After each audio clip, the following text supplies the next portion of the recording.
What's up, everybody? It's me only here. I'd like to apologize for the slow uploads. Holiday season, working retail takes a lot out of me, but I promise I'm still here. I will still upload. It's just gonna be a little bit less frequent.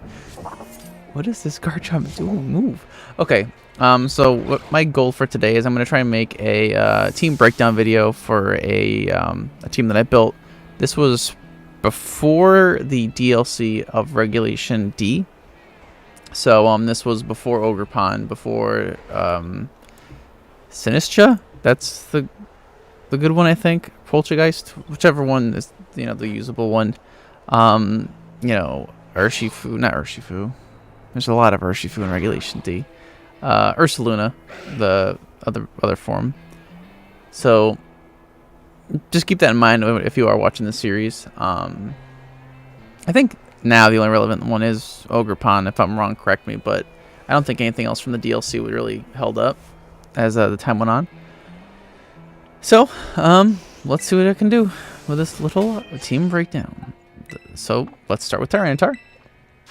This is the star of the team. This little fella here is Terra Flying, and Life Orb. Originally, it was a choice band set. I ended up just slapping Protect on it because I wanted to be able to protect it with when I want to pivot stuff around and all that. So I have Rock Slide, just because every Rock type Pokemon, if it gets Rock Slide, I do want to put Rock Slide on it. Even non-Rock type Pokemon, you want Rock Slide on it. Just for that spread damage, for the chance to flinch. It's just nice to have. Terra Blast is there. I will go into that a little bit more. I already said I wanted Protect on there. That's why instead of it being Banded, it was Life Orbed. Assurance actually works really well, again, with faster Pokemon. So as you can see on the sidebar there, I've got Lycanroc and Arcanine on my team. Arcanine gets extreme speed. Lycanroc also has Sand Rush, so Tyranitar sets up the sand. Lycanroc goes super fast. And then I can get some big assurances off, as well as, because my Lycanroc has Bulldoze, which lowers speed, I can then outspeed with my Tyranitar.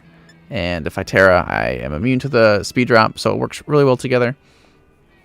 Terra Blast is one of those moves that I was just like, it can't be that great. Like, Terra Flying, rather. Terra Blast, it's a good move. But, so, what was running around when I did record this, there was Rillaboom, Urshifu, Annihilate, stuff like that.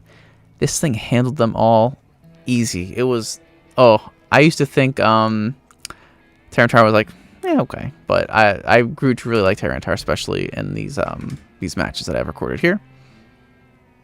So I was talking about Sand Rush, Lycanroc. With the ability Sand Rush, you're actually immune to Sand Chip. So even if I Terra out of the Rock type, say if I have Terra Ghost here, I am immune to Fake Out, Extreme Speed coming off from Dragonites, as well as Sand Chip. So I also have Rock Slide. I was talking about Rock Slide, Bulldoze for speed control. Endeavor works extremely well with the Frailty of Lycanroc. Pair that up with Focus Sash and Sand Rush, and you can outspeed a lot of Pokemon. If you're living on 1 HP, you can deal all but one of their damage or all but one of their hit points. And then I didn't PP up all the way. I guess it doesn't really matter. I don't use it that often. But you can get some really, really big KOs for no investment at all, essentially, because you're living on one. You just click it, then Sand Chips finishes it off. Close Combat was just kind of there. It's a good move. I want consistent damage that's not going to miss, like Rock Slide, and if it's a flying type, you got to hit something. Also works for Steel, Dark types. So in the event I was running into any King Gambits, that's what I wanted to click. We've got the Arcanine here. It's just really standard. That's got a really obscure spread. I don't remember what it was for. I saw it somewhere when I built the team, and I was like, yeah, okay. In Sand, it does have actually pretty decent special bulk. It ended up living something that was pretty massive, which I thought was pretty massive. I think it might have also been in grassy terrain, but that's beside the point. It's got extreme speed, Rock Slide. I got a whole lot of Rock Slide. Actually, that might be all the Rock Slide on the team, those three. But extreme speed, fast priority, Intimidate to weaken the physical attack. Sand being up, special attack goes up. So there's a whole bunch of defensive multipliers, I guess is what you can call them. Flare Blitz is just there for stab damage. Will-O-Wisp to try and cut back the damage of opponents' physical attacks. Then we've got Gastrodon. Okay. So let me talk about Gastrodon here. Initially, I only put this Pokemon on my team to scare opponents' Urshifus away at Team Preview. I did not ever intend on bringing this Pokemon to any matches. I just thought, if you see that thing, you know it's got Storm Drain, you don't want to bring it, you're not going to click Surging Strikes, and then my whole team can just tear through whatever else you brought. That doesn't always work. Some people still brought Urshifu, so I decided, all right, I'll start bringing it. But this thing is amazing. There's a reason this thing gets so many events. It's because it's just good. It's got Earth Power is just its stab that I got. It threatens Heatran with that. It threatens any other non-flying Fire-type Pokemon. I can't think of any off the top of my head, which is kind of sad. Yawn's great. You can either force status or switch. It's like, if you want to sit in there, you're going to end up falling asleep. I've got Protect if I want to stall something out. Ice Beam for damage. So Earth Power, I was talking about how that's good with Heatran. Heatran always tears grass. If you see Heatran, it's got Terra Grass. So if it tears, I got Ice Beam. Granted, I'm probably not going to outspeed, but if I get a Storm Drain boost up from an Urshifu that clicked Surging Strikes without respecting my Slug, then I get +1 and I can get some pretty big damage. Leftovers is there, just kind of there to stay on the field a little bit longer. I don't think I went over that. Arcanine had Safety Goggles, but it's got Safety Goggles trying to ignore any Rage Powder or Spore or any of that going into it. I did go over their moves or their items, so we're good there. Kingambit, since it didn't get the special defense boost from Sand because it's Steel and not Rock type, I figured I'd give it a Assault Vest. This thing's got pretty impressive bulk. The plan was it to come in late game, just click Sucker Punch, or if I see a lot of Intimidate, get some Defiant boosts. I don't think I brought it too often, but it's impressively specially bulky. It's got some pretty good stats. Granted, this thing's level 100. I'll explain the nickname actually while I see it. I named it Gunther because this was a XL Pokemon from Go. So if you actually catch a Pokemon that's like super small or super large, I think it's extra small and extra large are the actual measurements they look for. They actually can carry over if you talk to the lady, and I don't remember what it's called, by the fountain in the main city. She'll give you a mark on your fella. So it's Gunther the Great. I should have named it Alexander, but if you catch something from Go, you only can change the name once. So Gunther it is. We love him. Looking back at it, I probably would have ditched either Poison Jab or Terra Blast for some other coverage. Maybe Kowtow Cleave. I know that's not coverage, but a more consistent Dark type would have been nice as well. I went Terra Fire to try and hit like any Rillabooms that I see, and to be immune to any Will-O-Wisps. So if I saw Will-O-Wisp, I can Terra Fire and try and just become immune and waste a turn. The final Pokemon, I bet you didn't know this was shiny. I don't even remember, where does it show it? You just gotta trust me that it's shiny, alright?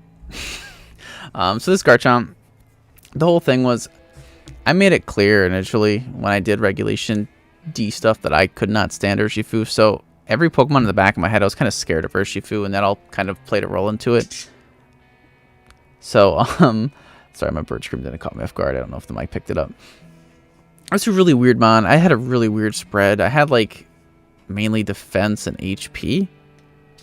Yeah, so the whole thing was I wanted to switch into any obvious Surging Strikes. So say if I had Tyranitar out, I wanted to switch Garchomp in. If I, for some reason, didn't have Gastrodon, like if I was hesitant on if they were bringing it or not, I don't really remember what my thought process was. But in the event that they clicked Surging Strikes, my Garchomp would take 3 hits to the face. I could Terra Grass if I wanted to, but now that I'm thinking about it, I'm not going to Terra Grass, switch out, and then switch in. So maybe it is still a decent defensive Terra typing, being immune to Spore and stuff. So maybe that was the reason too. But I just wanted to sit there and take rough skin damage. I wanted to do, 3/8 of Urshifu's health. And then there's also a Sand Ship coming in too. So I wanted to just take as much health from Urshifu as I could. It's got Citrus Berry, just in the event that it were to be almost knocked out. I could eat the berry and do a little bit more damage. The moves, I just had the stabs, Iron Head, if I can predict a Fairy Switch, and Protect's just kind of there. I don't know if I was, maybe if they were going to target Garchomp, because Garchomp is a threatening Pokemon if it's not this set. I didn't really bring it too often. Same thing with Kingambit, because I just didn't feel too confident in them. I don't think it's their fault. It was definitely, I think, the way I built, especially Garchomp. I think this set's probably bad. Don't use this thing. So this was the team that I ended up building. And I ended up trying to climb the online ladder. These were all caught from Go. I don't know if you caught that. caught from, obtained in Go, the little Go symbol on the bottom there. And the whole goal was to see if I can take these Pokemon from Go all the way to the top of the Master Ball tier. So if you are interested, the first episode, this is like an episode 0, I guess, is going to be premiering on my channel. I think it's going to be Sunday, November 26th at about noontime, Eastern Standard Time. I do have a couple more of these videos, like they're cut, they're edited, but I haven't had the commentary done yet, so that would take a little while. But depending on if there's a lot of interest in this, if a lot of people do watch it, I'll pump them out more faster. But if I only get like, a couple views here and there, I'll take my time. I'm not gonna like rush it, but they'll get there. But I just figured I want to put something out there. This is a long video, so I don't feel so bad about throwing it out there. So thank you guys so much for watching. Please stay tuned. Let me know how you feel about this kind of content. And also, feel free to edit my team. Tell me what I should have done. Keep in mind, this was before Ogerpon. Primarily what these two, what I could have done instead of that. But obviously, it was a sand team. That was my goal. And yeah, I can't wait to see how you guys like it. Thank you for watching, and I will hope to see you in episode 1 of Go to the Top.